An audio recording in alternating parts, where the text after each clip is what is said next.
I just beat Elden Ring Nightreign solo, without being good at it. Elden Ring Nightreign is always intended to be a multiplayer game with rage-inducing elements just like in every Souls game ever. I've played this game for a while now and with friends, it was so much fun. I always following their lead, they make decisions, I follow them, I support them, they do the damage, I do the looting. Because I don't know what to do and where to go, especially in the fast-paced environment. But this game also has the options to play solo.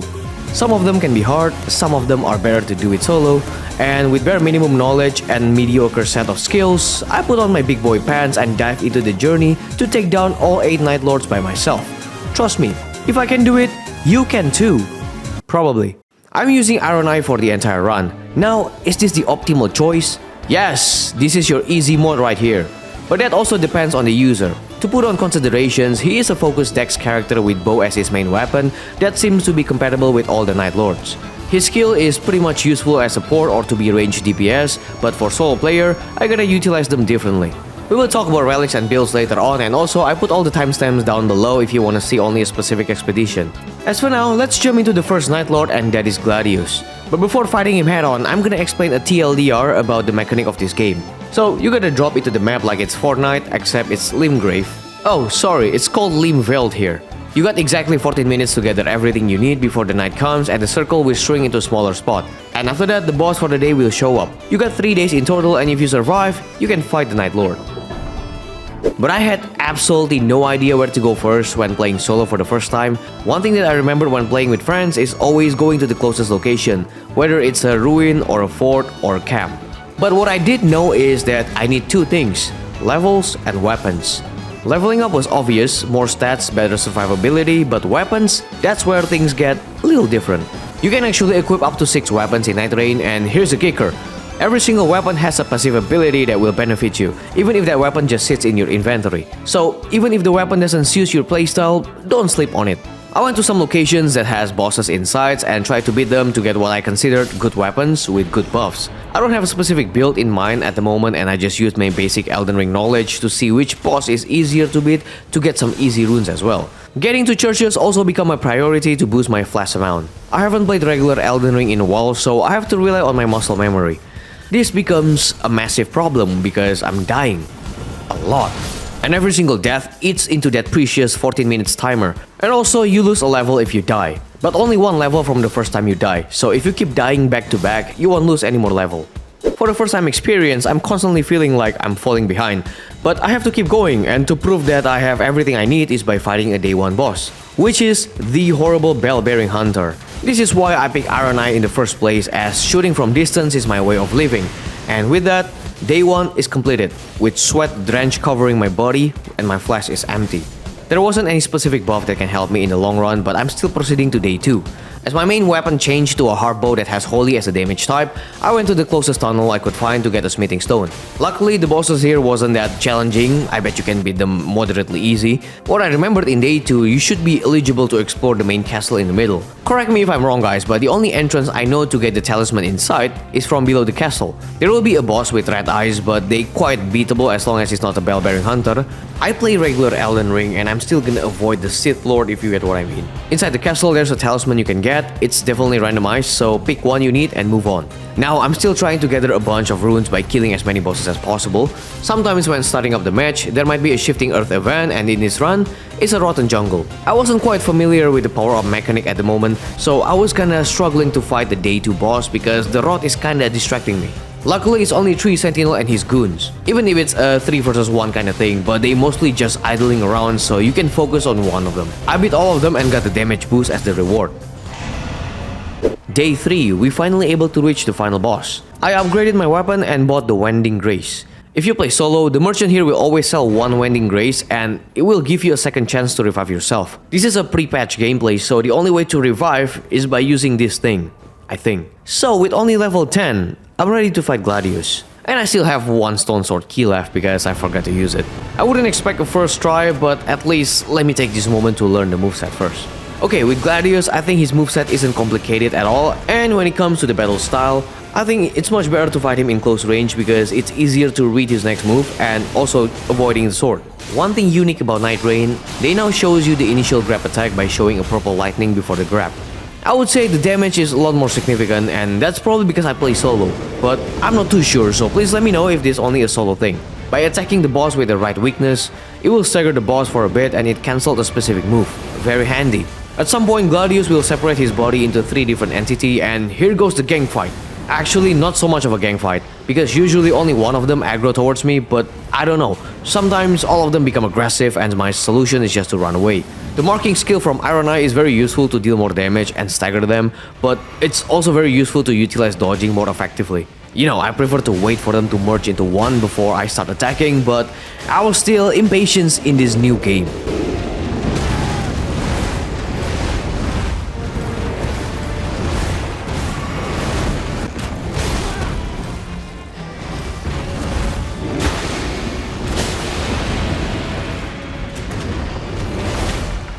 My ult also deals good damage, but the main function in this case is to stagger them and bought me some time. There is this move that is so hard to dodge without using skills. I think I only avoided them once by rolling forward, but I failed this time and I died. But this is what the Wending Grace for. I woke up from the world of the death and finished the job. See, not the most graceful or honorable way to win, but a win is still a win. And also, first try. Shocking.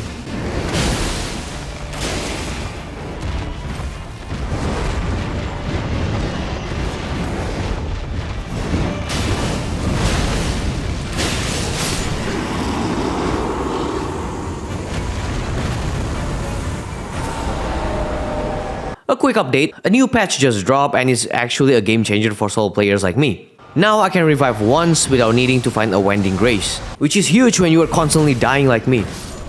Just woke up in a fucking steaming mood, yeah? By this point, I've managed to equip some decent relics that I got from playing with my friends. One of them is particularly interesting. It coats my starting armament with poison, and the boss I'm facing is Adel, or the Gaping Jaw, not the Gaping Dragon. That is weak to poison. Theoretically, solo expedition should be much easier now. You get more rune acquisitions, and with additional revive, at least boss fights were manageable. Or was it? In reality, I died more often than usual. Part of them are just unlucky, but most of them are skill issue. Adele, on the other hand, is pretty much Adele, you know. She seems not to be that difficult, but somehow I died a lot. I don't know. Oh yeah, compared to regular Elden Ring, if you fail to defeat the Nightlords, you have to restart from day 1 again. Which makes Nightreign to have the longest boss run back ever. Hello from the other side indeed. Since I've already explained the general routing strategy, I'm going to cut most of the prep footage to save some time for this video. There are a few buffs and some weapons with certain passive ability that I always look for, mostly the one that benefits my bow or improve one of my affinity damage at the moment. Also, using manual aim on bows can give you more advantage, especially when fighting big-headed enemies. Haha, big head. Sometimes I couldn't find a single weapon that can help me, so I picked the one with defensive abilities. I don't know if I play this the right way, but so far it helps me get through days and bosses. Also, I get to mention my arch nemesis when playing as Ironeye is everyone with shields. Yeah, you can see it yourself. At the end of day 1, I fought a gargoyle, which is one of the harder opponents in my opinion, but Ironeye is OP as hell, even at low level, because I died a lot. But I didn't die this time and I picked a sudden death buff. Now I'm gonna ask this to you guys. Be serious for a bit, okay? Does this buff apply to bosses as well? Let me know in the comments. As day 2 progresses, I follow the same route as before. The main castle is always my priority, but maybe this time I was struggling so bad fighting the Royal Revenant. I'm so glad to have a great bow, as the rain of arrows really deals massive damage to him, and I'm sure it will come in handy for Adel. I wasn't so lucky on the talismans gacha, but whatever. So to continue my journey, I should acquire some runes, but not with these crucible gangs. They attack in packs sometimes, and yeah, I hate it. The circle is closing fast and looks like I have no time to get anything else. For the day 2 boss, it's Commander Niall, a very suitable boss for Ironeye. Between these 3 buffs, all of them are good, but I think a little more cooldown speed for marking is the best choice since I need it a lot. If you guys notice this run, I'm only using my starting weapon and a great bow. That's because I didn't find a single poison bow. But I believe after upgrading, this weapon will deal a decent amount of damage. Also, don't forget your Wending Grace as well. I got 1 level higher than before, and with all that, I'm ready to face Adel. What makes Adel different compared to Gladius? Most of her attacks are not telegraphed enough for me to get the signal. I was hoping because she is similar to Gaping Dragon when it comes to names and body design, but she reacts differently in battle. That's why I like using Ironeye against her, just so I can make distance while shooting. Probably one thing I should have aware of her is her chain attacks. The bite of 87 sometimes caught me off guard, but not so much compared to the AoE slam. Adel is quite agile for her size, so I would expect a similar pattern like the golden hippo. I mean, I can see some resemblance. The safest position for me is behind her, but to be on that position, usually I wait for her to charge towards me, or when she vomited a lot of green goo, just like the gaping dragon. Okay, now, I memorized most of her moveset. I can just sit down and relax. Nope, I'm kidding. Panic rolling is still happening, and because of that, I got devoured and died. It's always a vigor check and I couldn't escape the blood loss. But worry not, because FromSoft blessed us with one revive without consuming the Wending Grace. Now I only have one more chance, so it's better to beat her now.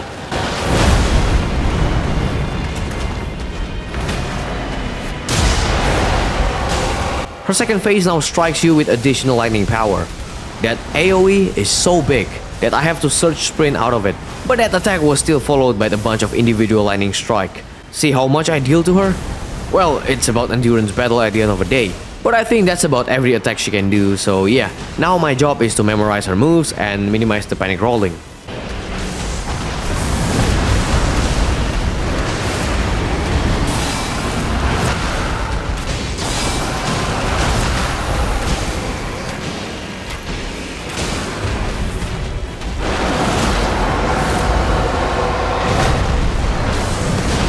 But I want to give a huge shout out to Rain of Arrows from my beloved Great Bow that slaps her so good when she is staggered. It's a bit too far for me to repose, and I believe this way deals more damage. But after that I made a huge blunder, and ultimately my recklessness results me to another death. Again, I still have my only Wending Grace left to help me out.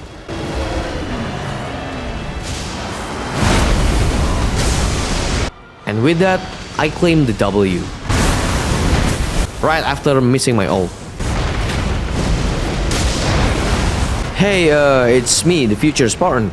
Yes, I won the fight, but I gotta cut a bunch of footages to save some time, and because apparently FromSoft released a hard mode for Adel. And actually, I did a lot better on that fight. I'll show you at the end of the video, alright?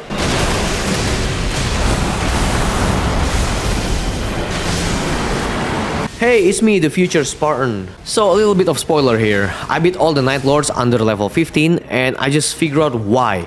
Apparently there is a boss on the top of the castle in the middle, and my friends suggested to go there on day 2. They gave out so much runes. I didn't know this at first, and apparently Everdark didn't give me much as well. Alright, back to the video. I'm going for Mothra or sentient pests. Their name is kinda hard to pronounce, so I'm calling them Mothra from now on. This is the relic I'm using. None of them are particularly interesting for the boss unless I'll have fire as my starting armaments and the one that buffed my skill. Unfortunately, the run wasn't as smooth as Mothra's silky wings, and it took me 3 runs to reach them. To be honest, I don't really get a lot of good things to buff my bow in this run. Maybe a Blessed Dew talisman to recover my HP over time, but that's hardly significant. So if that's the case, I gotta took a different path to get stronger. I killed as many bosses possible to gain buffs, and somehow I got a Wending Grace from beating a tree sentinel. Day 2 has ended and I ended up with my starting weapon again, because I couldn't find a better ones. But I bought the second Wending Grace, and right now I can revive myself 3 times. Alright, so Mothra can be the most annoying boss out there as there are 2 of them, the Flying Moth and the Ground Scorpion. Usually when playing as ironeye, it's much easier to go for the Flying Mothra. But dodging the Scorpion's attack is more annoying when you don't pay attention, so I gotta focus on the Scorpion this time. The Moth will still attack you on some occasions, but his attacks are more at slower pace. And you can hear the initial sound as a signal he's about to attack. So I'll be focusing on the Gnoster. Yes, Gnoster is the Scorpion and Mothra is the Flying Moth. I'll have to label them by myself. But Gnoster can harden his skin and falls into a few seconds of hibernation. That's when Mothra becomes aggressive. In this battle, I have to simultaneously watch my surroundings, or else Gnoster will say, "Gotcha bitch," while snatching my feet from underground.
I did the first phase pretty well, and second phase, they basically merge into one single entity. Well, not actually merging, but Mothra land on the top of Gnoster, and most of their attacks now has a follow-up by one another. It's beautiful and intimidating at the same time, because the arena changed into a grass field, but they now have these very intimidating charging attacks with lasers all over the place. I cannot avoid all the lasers, so it's bound to hit me at some point. But at least I can utilize my skill to dodge the charging attack. At times like this, I like to appreciate the existence of ironeye, so I don't have to be close enough to Mothra. I can still land a few hits while ignoring the lasers, and also it only took a few steps to get away from poison mist.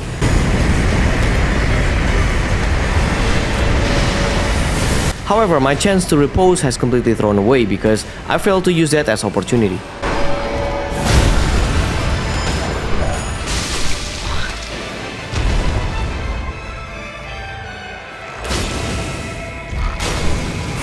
All of the effort to reach to this point has drained my flash until the last drop. And I was struggling so bad and got hit a few times more. I was waiting for my ult to buy me some time, but looks like I couldn't afford any more time. Apparently, Mothra pulled the charging attack and that hit me. That hurt my pride, but I forgot I bought 2 Ending Grace, so I already thrown my pride a long time ago.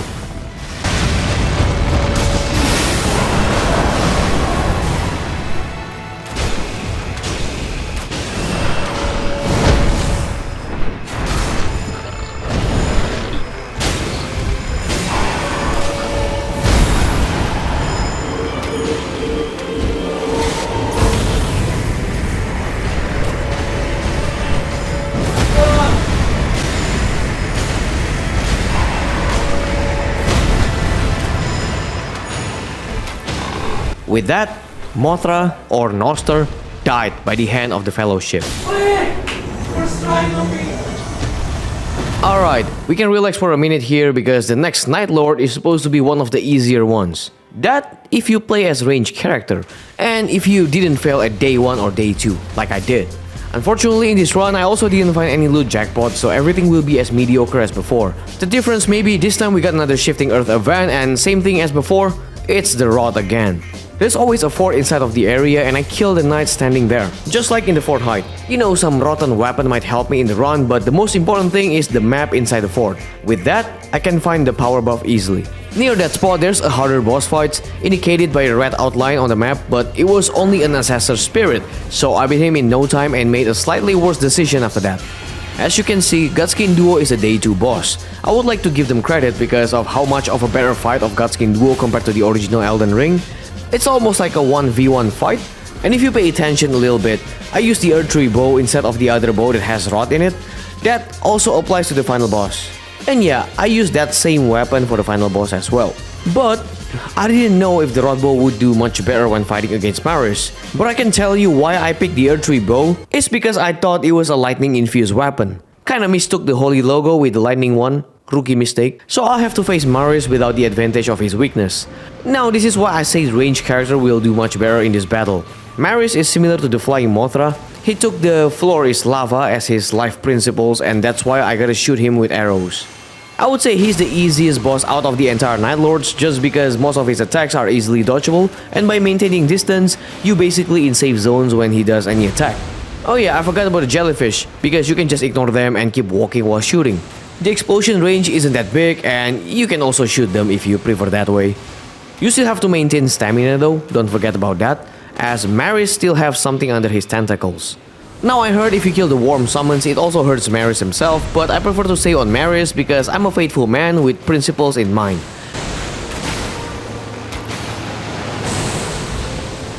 So the downside of not having a lightning weapon is I have to pull my ult to break the sleep.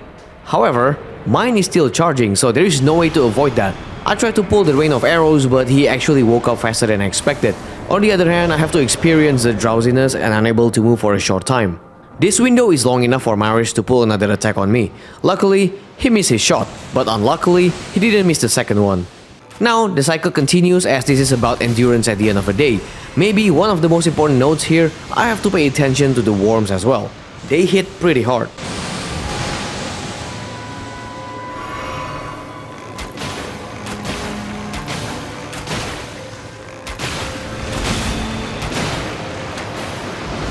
As the second phase begins, he adds longer tentacles to himself, but the pattern of attacks are hardly changing. At some point I broke the stance, and after reposting, I'm gonna take this chance to mark him so I can deal more damage.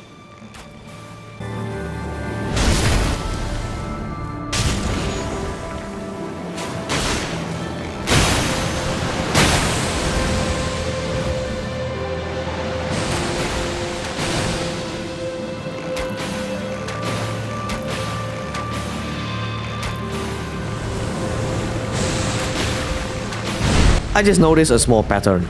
Every time he summons those worms, it always ended with the sleep follow-ups. But unlike before, I got my ult ready. At this moment, I feel like the fight becomes a little bit annoying as the worms are spawning close to each other, making my mobility inefficient at most.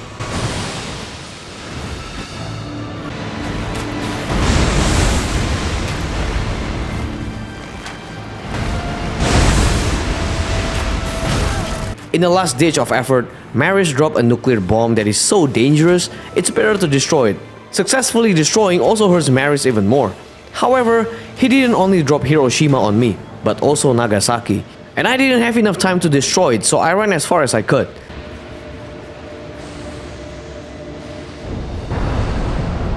I survived that, and this will be the last cycle before finally putting him into sleep forever.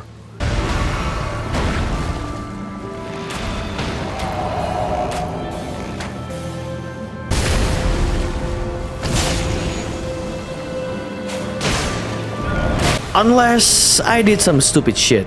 I was being greedy, and without my ult ready, I got put to sleep and Marius managed to pull a finisher on me. You know, I thought I could kill this guy without dying at all, but that's totally on me.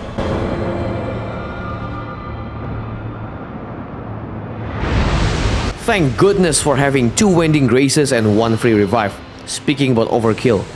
After that, I didn't waste any more time and I killed Marius.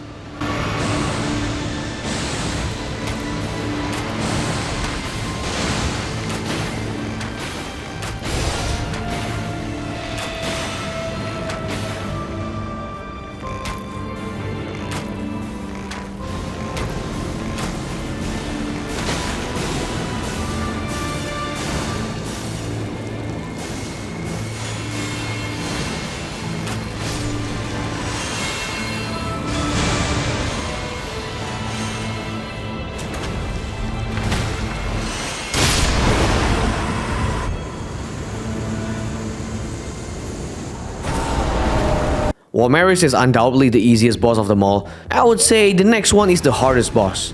I fought this boss countless times with friends and we got absolutely destroyed. But with the amount of experience I had before, I'm ready to face him by myself. Libra's weakness is the Frenzy Flame. Quite ironic and also problematic as looking for a bow with madness build-up is almost impossible. Well, after a few weeks they patched this, but not when I recorded this whole thing. I said almost because I didn't know yet if that kind of weapon exists in Nightreign. Hey, it's future Spartan yet again! I found out just now that some nightlord bosses has more than one weakness, but at the moment, I didn't know that. As for the relic, I don't have a specific one that helped me in this situation, so I'm still going with fire. Even though all of them don't really matter if I decided not to use fire at all, but I don't care honestly. I'll just rely on physical damage and weapon skill if possible. So the whole run was pretty much similar to my previous ones where I don't really get anything in particular and just grab everything that I thought might help me winning the fight. Well, this time, most of the buffs I got tends to be more defensive than usual, and that's alright. Day 1 boss is Commander O'Neill, nothing new, and I proceed to the following day. I wish I can show you all how I tackled the entire expeditions before going for the Nightlords because honestly, it was boring and sometimes inefficient in a way. But hey, at least this time I didn't die a single time on the expedition. Just kidding, I still got skill issue. We got another Scarlet Rod event, so I got an extra buff that is very much useful for the fight. The end of day 2 welcome a duo boss fight that isn't much of a duo boss fight. A Crucible Knight and a Golden Hippo. Both are easy and they don't really come at me at the same time, so it's basically a 1v1 fight with one spectator. So to fight Libra this time, I'm using an albinoric bow, infused with Scarlet Rod and a jar cannon on the other hand. See, jar cannon can be useful in multiplayer, but I ain't gonna use it this time. Yes, I would like my regular please, and with that done, I'm going for Libra at level 11. Since I need no benefit from him, just pick refuse and start the battle. Okay, is there any advice or comments that is necessary for this fight? Well, no. The only way to beat him is to get good. I'm serious. Melee attacks from him can be dodged accordingly, you just have to learn the movesets, but okay, fine. There are a few notable moves that can help you dodge his attacks. I have to keep my eyes on his other hand. When he clenches his palm, it's either gonna be a lasers from the ground, so watch out from the circles underneath you, or a burst firing turret on the top of his head. But I think I put more precautions on the lasers because it got me a lot back then and he also cast it pretty fast. He can also cast a submachine gun that deals not so much if you didn't get hit by all of them, but it will 100% kill you if you stay still. I don't think the rod affected him that much, so it's gonna be a long fight. Looking back at it, it wasn't that tough of a fight, but you know, compared to the previous bosses, he's far more aggressive and his initial attacks are kinda hard to read in the first few battles. The vibe was very similar to Adel before in my opinion.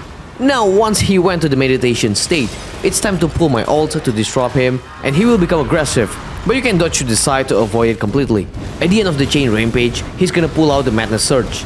I did little oopsies here by dashing my skill forward, but the easiest way to avoid that is by looking at the floor and stay on the spot that isn't a yellow puddle. The key of playing as ironeye, I gotta make a distance that is not too far but not too close so my arrows still deal a significant amount of damage. But my timing was still off because I should have waited until he finished that combo to avoid the madness wave. But thank god that didn't do much since I got some passive buffs. Okay, the cycle would be the same, so let's see how well I handled him.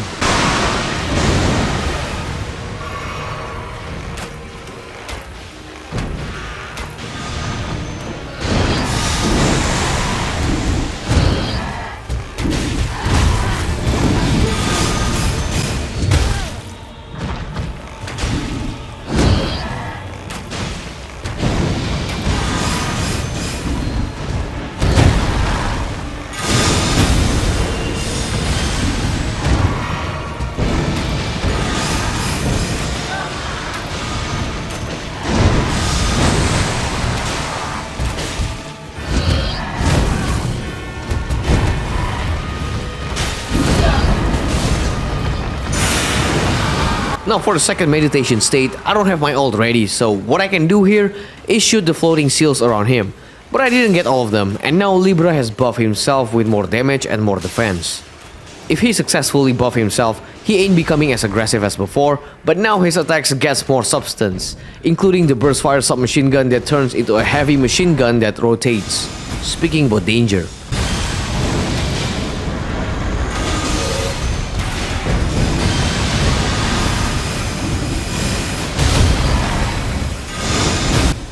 At this point, you will see me get hit a lot as I'm panicking and my hands are sweating rivers. Not long after, I ran out of flask, so I gotta no-hit the rest of the fight.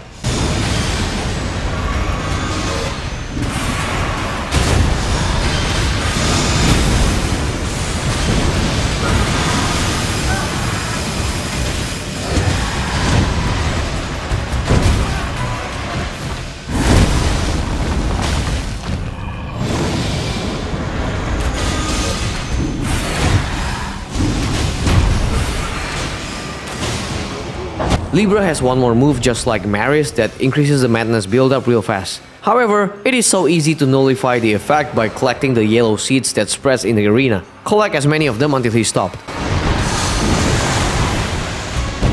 But then, I'm panicking even more and eventually, his attacks hits me pretty hard and the madness devoured me to death.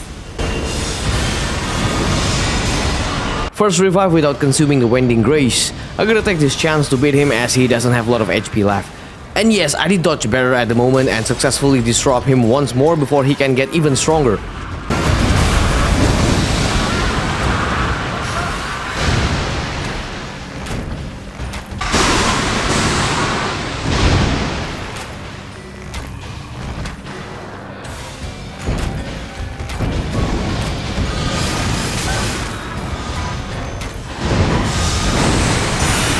However, not long after, he did another meditation, but this time the amount of seals were too many and he only gave me a few seconds to break them, which is not enough.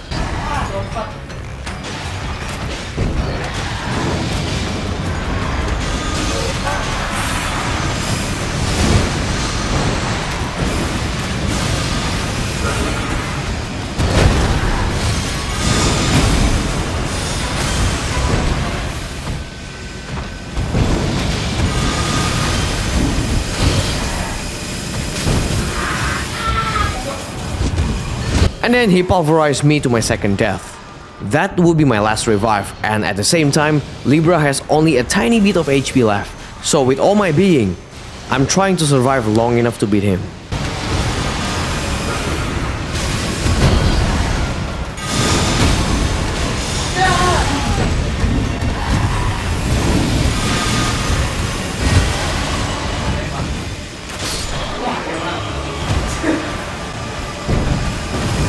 Only 3 Nightlords left, and honestly all the 3 of them are my favorites. But let's pick them in order, and that is the Centaur from the trailer. Fulghor is weak to lightning, and I don't have any relic that give me lightning affinity weapons outside of the Night of the Lord. But that affinity was randomized and can only be applied after changing weapons. So yeah, I gotta find one manually from the expedition. But my run was so bad that I have to quit and start another run. This time I got a very lucky pull and I got a lightning weapon right away. And also the supporting abilities from the other weapon also benefits my build. This is like the ideal build I was looking for. However, I had a serious diarrhea at the time and I was at my limit, so I gotta ditch the run again. I'm not even joking, it was so bad and I have to stay on the bathroom for a few minutes and the color. But I guess lucky moment doesn't come twice. Remember when I said Libra is the hardest boss in this game? Well, even that, Libra only took one attempt on the solo run and I still stand by my words as the hardest boss. However, with Fulghor, I think I was being a little clumsy woomsy, or is it skill issue? I have no idea, but I think it was skill issue. I started Ironeye's Remembrance and while continuing the quest, they told me to beat Fulghor. Oh, what a coincidence! After playing for a while, I noticed a few random events that happens more often than usual. For example, Libra Light over here offers me a deal but I refuse and he became violent. At some point, he can also curse me and cut like 20% of my HP, and in order to release the curse is by beating him.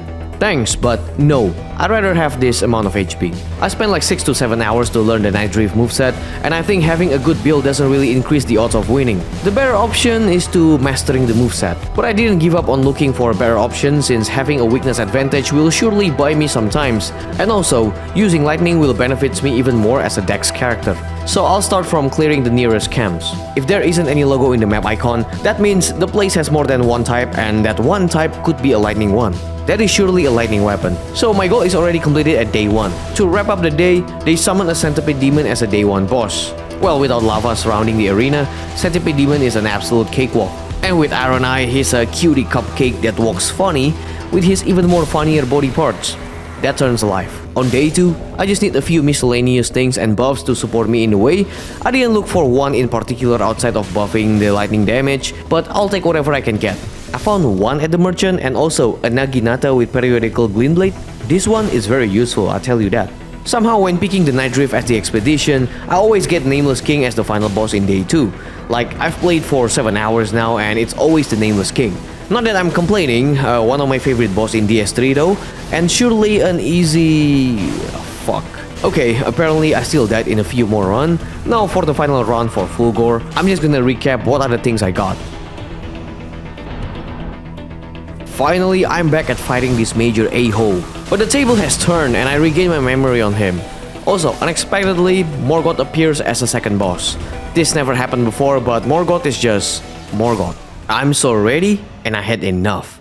This is the first time for me to not buy a single Wending Grace. My confidence is on the roof. I can say I can beat Fulghor without reviving. And also I'm at level 13. This is more than enough. But hey, we'll see. I think this fight is kinda similar to the Tree Sentinel just because he is half a horse, and the reason for that is because Fulghor is relying so much on his agility and he hits hard. You can easily time his sword and jump attacks, but when he is channeling his power, that's when lightning comes to play.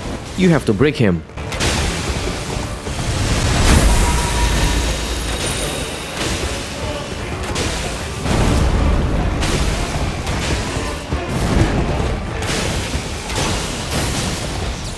I think I did well on the first quarter of his health and he went on transitions right away.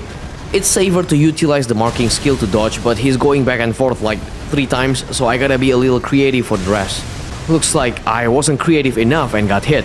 But I believe on that final explosion, there's actually a chance to dodge that by going into a small spot that didn't glow, but it's a bit too slow for me to look for one. Okay, now, the cycle is back and he's doing the usual attacks. However, this time, I cannot break his channeling skill. I suspect maybe you can only break once and the second one cannot be broken, but then you can break the third one. I don't know honestly.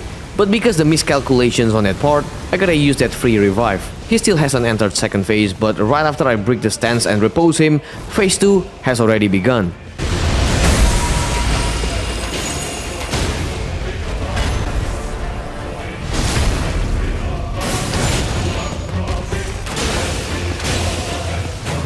He pulled a Gundyr on his left hand and the battle dynamic changed a little bit. I gotta admit, I'm still having a hard time recognizing the Gundyr attack, so I pulled out my giant bow to stagger him a little bit.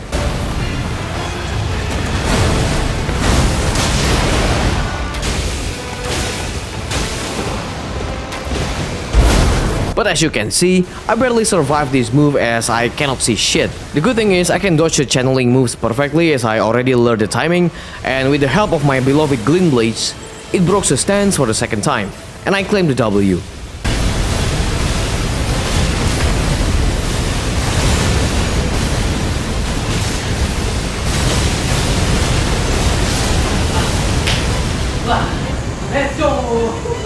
I still died once, but it was intensely fun. And at the same time, I finished the Remembrance quest by getting a unique relic called the Age of Order. This is gonna be useful for later on. With only 2 bosses left, I thought I already experienced everything. But I'm glad I was wrong. While going on the expeditions, I fought a lot of new bosses. I mean by new, it's actually existing bosses from previous Souls games. Or like regular ones from Elden Ring but with unique power, like the Smelter Demon from DS2 that you can repose, and Godric. But instead of gaining power from Dragon, he got aspect of the Crucible now, which is very cool and caught me off guard at the same time. There's also a random event where a giant bubble appear, and if I got eaten, Marius just spawned out of nowhere to get revenge. But he is the easier version from that already is, so he got demolished, and by defeating him, I got another buff. There's also a dancer from DS3 as well that I think was quite hard back then, but if I still remember the movesets, then it shouldn't be that hard. Okay, let's talk about the boss. Caligo, the Miasma of the Night. One of the coolest boss fight in my opinion, and as you can see, he is a freeze master, so the weakness is obviously fire. Honestly, as ironeye, this boss is not that hard. However, as you can see, I died a lot, but not because I failed at him, but it's more because I kinda wanna beat him without dying a single time. At one time, I was lucky enough to get a legendary weapon, a Giant's Braid. The weapon is so good that makes Caligo shaking his skinny legs. But my timing when utilizing the weapon skill was really off, that it didn't show the optimal result. And also I almost win this good fight, but I fumbled. Now there is a specific relic I use for this fight, Knight of the Miasma, but this will conceals me when I get frostbitten. It will save me some time to recover. Obviously, to get this relic, you have to beat Caligo already. Okay, let's summarize what I got in my final expedition. At the beginning, I went to a camp full of fire chariots that ended up with me acquiring the fire wakizashi, with Flame of Red Manes as the weapon skill. In the camp, I also got a short bow that improves skill attack power, a little damage negation buff, and also increasing the amount of HP possible is also a good choice. Day 1 boss is Tibia Mariner and her goons, those who lives in death. Yeah, better call Doom Guy if you were having trouble, but I didn't struggle at all. While exploring day 2, I got a meteoric blade with reduced projectile drop-offs. This actually helps me if I want to shoot from longer range. I also got Millicent Prothesis that boost successive attacks. However, the issue here is, I don't know if the talismans will affect bows and arrows, but I'm still gonna take it. In a very unexpected moment, I found a scarab that drops a Fire Scorpion charm that I very much needed. Thank you. I wrapped up the expeditions and went for the boss that is a Draconic Tree Sentinel and his goons, just like the Tibia Mariner before. Everyone likes to bring their goons, certified gooners I guess. With all that, I think I can say I'm ready to take down the dragon. With only level 11 and without buying a Wending Grace, let's break down this beautiful fight. See, my first thought on Caligo would be anything similar to Midir, but I could be more wrong. Compared to the previous bosses, Caligo is very slow and most of its attacks rely on the wide range coverage frostbite, which can be dangerous. I didn't have any trouble to run away from the icy wind surrounding him beforehand, but this time, I'm always a bit too close and got hit. I tried to utilize Flame of Red Manes to see how much damage I can deal. I mean, not too much, but it's not as crazy as a Giant's Braid before, obviously. I was hoping this is a pre-patched Flame of Red Manes that deals a bunch of poise damage, but I'm just delusional. Same as previous bosses, fire as his weakness will break him on certain moves, and that move is the Icy Wind. Thanks to his slow movement that makes his moves easily identified. Now when he's gone in a fog like that, there's only 2 possibilities. The first one is super strong Icy Wind, the second one is the Glass Sky. By the sound of it, it should be the Glass Sky. So I run as far as possible. There is actually a safe spot close to him, but it's too risky for me since I don't know where he is. But honestly, this fight is just too beautiful. Now don't worry too much about the distance because he's gonna get close real quick. The problem with this fight for me is his frost breath. Every variations of that breath has massive range that even my roll is not enough. So I gotta use my skill.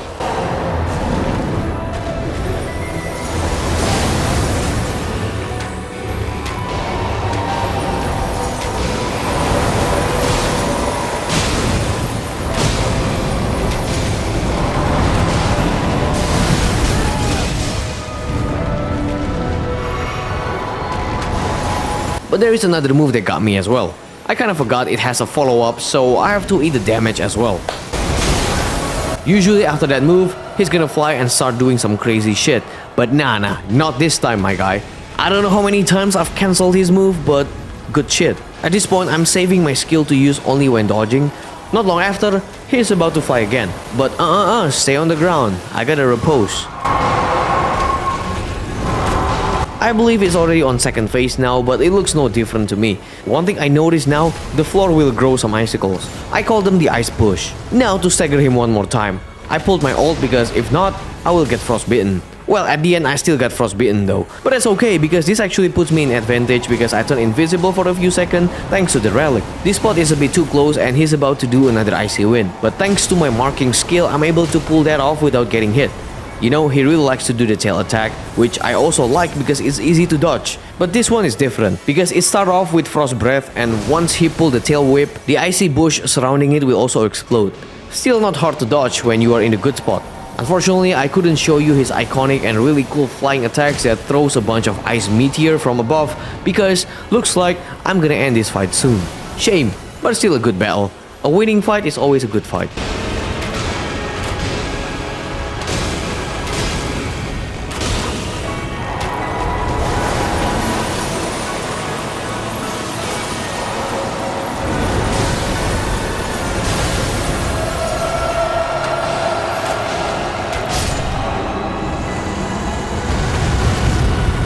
I got two important relics here. One allows me to use the character skill twice. The other one, Holy Affinity, boosts anything ironeye. And we are at the end of the challenge. This is the easiest yet hardest boss that took the longest as well.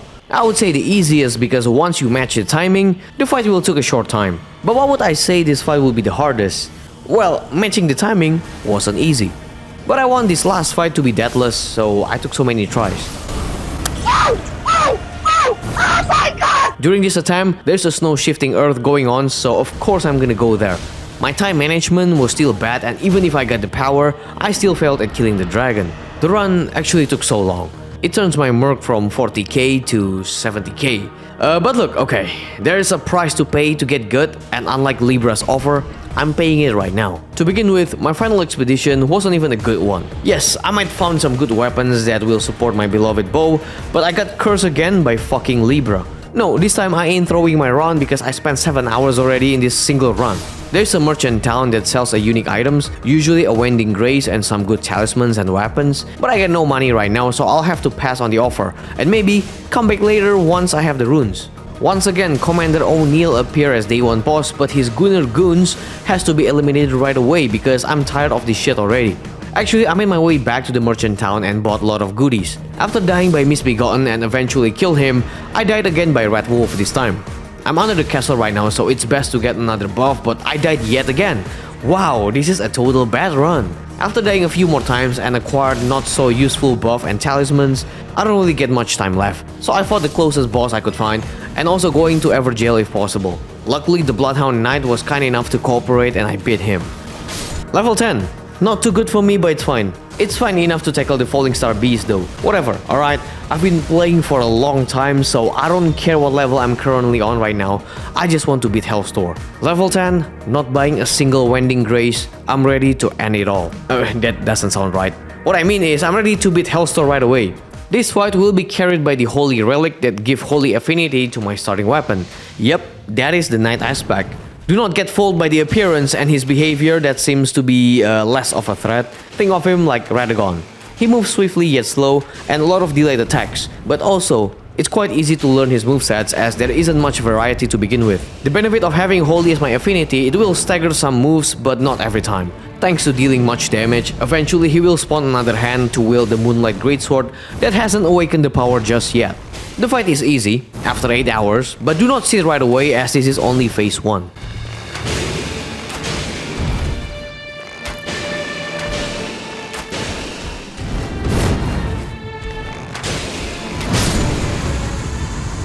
Okay, phase 2, now I gotta focus.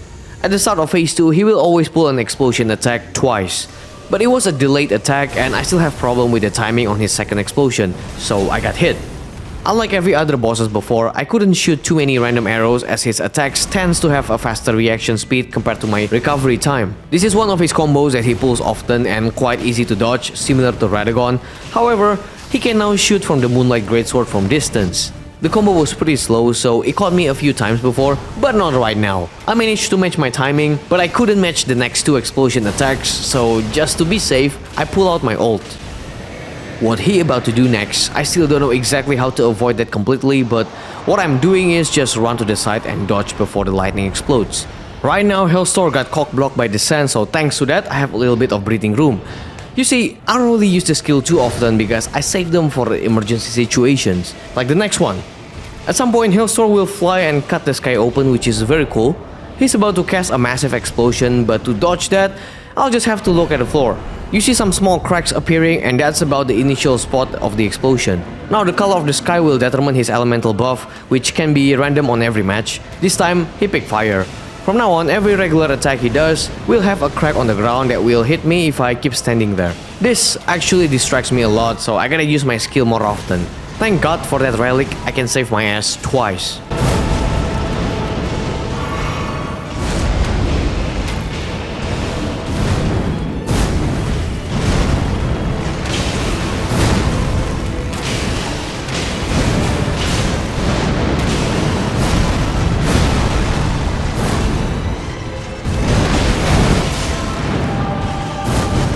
My timing was off, but my luck was on point.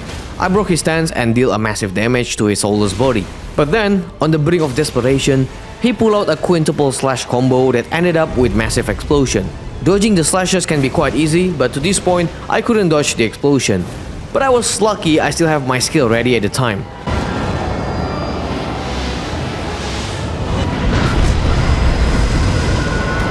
That's just everything he can do. My task is to finish him now.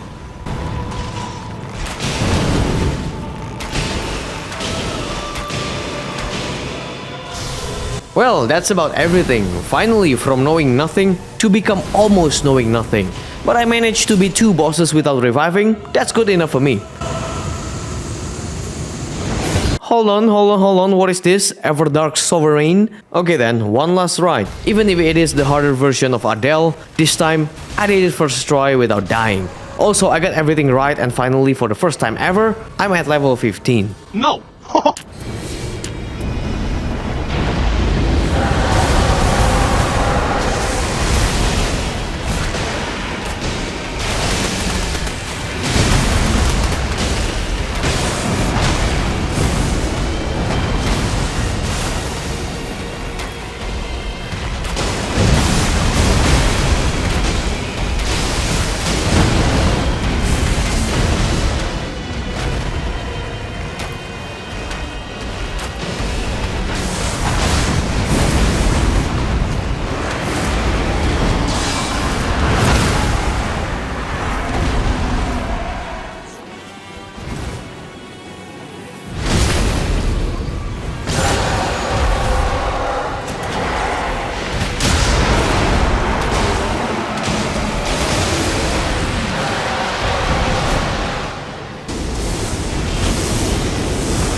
Thank you guys for watching and thank you for the channel members as well. Wait, maybe I should